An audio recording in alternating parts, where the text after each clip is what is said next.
முக்கியமாக பொள்ளாச்சி பற்றி பேசும்போது நீங்கள் சொன்னீங்க 2019 மிகப்பெரிய அரசியலாச்சு.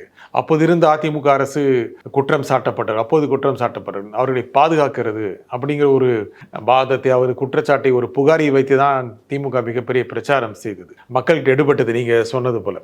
ஆனால் அரசியல் ஒரு தொடர்பு இருந்தது, அதனால அவர்கள் காப்பாற்றப்பட்டார்கள். ஆனால் ஆட்சி மாற்றம் வந்த பிறகு அவர்கள் எதிரான வழக்கு துரிதப்படுத்தப்பட்டு இப்போது தீர்ப்பும் வெளிவந்து விட்டது. அந்த அரசியல் தொடருது நினைக்கிறீங்களா? அப்போ அது ஏதோ அவர்கள் ஏதோ அதிமுக நெருக்கமானவர்கள் போல ஒரு தோற்றம் கொடுக்கப்பட்டது. அந்த அரசியல் தொடருது நினைக்கிறீங்களா?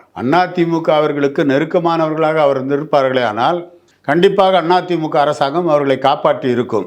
இந்த அளவுக்கு தொடர்ந்து அவர்கள் காவலிலே வைக்கப்பட்டு இன்றைக்கு நீதிமன்றம் ஆயுள் தண்டனை கொடுக்கக்கூடிய அளவுக்கு தீர்ப்பு வந்திருக்கிறது என்று சொன்னால், திராவிட முன்னேற்ற கழகம் சொன்ன குற்றச்சாட்டு அதிமுகவை சார்ந்தவர்கள் அதிமுக அவரை காப்பாற்ற நினைக்கிறது என்றெல்லாம் சொல்லி அதன் மூலம் அரசியல் ஆதாயம் தேடிய திராவிட முன்னேற்ற கழகத்துடைய வாதம் பொய் என்பதை தமிழகத்து மக்கள் புரிந்து கொண்டிருப்பார்கள்.